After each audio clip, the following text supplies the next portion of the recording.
Diolch yn fawr iawn. Nawr heddiw yma, dyn ni'n mynd i fod yn sôn am gyfeillgarwch. Dyw e beth neis. Ddim yn pob achos ac i sgolio mwy am hynny, dyma Mr.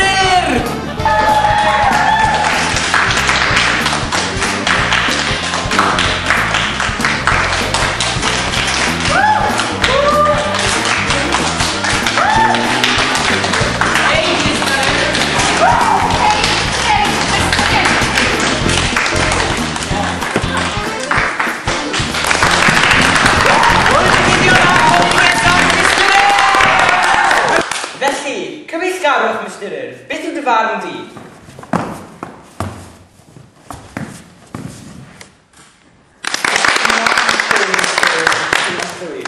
Ond mae'n gallu bod chydig bach yn ffiaidd weithio, dyw e? Cytuno'n llwyr, Mr. Urdd. A nawr beth am roi groeso i'n gwestiwn nesaf. Rhowch groeso mawr i Rhys!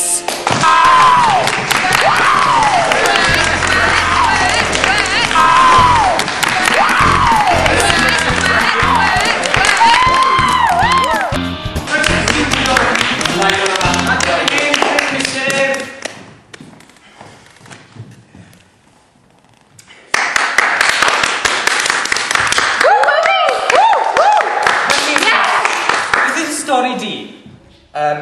Dwi wedi bod Mr. Urdd ers Dydd Mawrth. Dydd Mawrth! Dydd Mawrth! O! Dwi wedi cael 4 bathodyn. 4 bathodyn? A no contact since. Dim byd? Dwi wedi beth yn galw fi! Beth yn galw fi!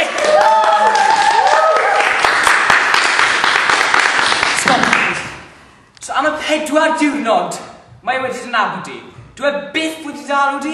Byth! A sawl sticer nath roedd i ti? Nawr fi wir yn sori nawr Rhys, ond mae yna rhywbeth arall fi'n gwybod dweud am hyn wir yn mynd i dorri dy galon.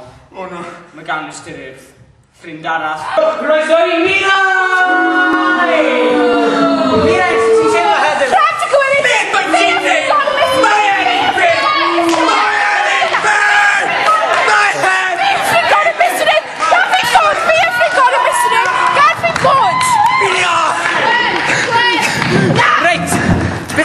Gael geiriau Gwern i gloi y benod heddiw.